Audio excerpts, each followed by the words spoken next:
Everyone for recipe sweet and sour. Boneless, black pepper, salt also. I add 2 egg in the chicken.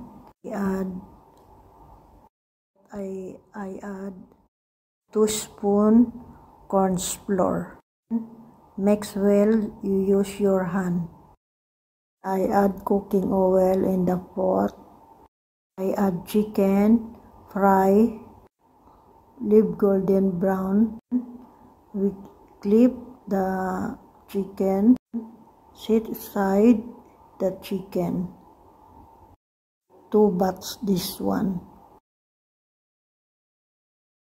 1 quart soy sauce, 1 quart pomegranate sauce, guys, like this.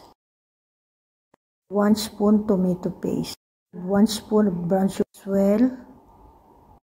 Add olive oil and 1 onion and ginger. I add chicken cooked already. Put the some sauce I made as well.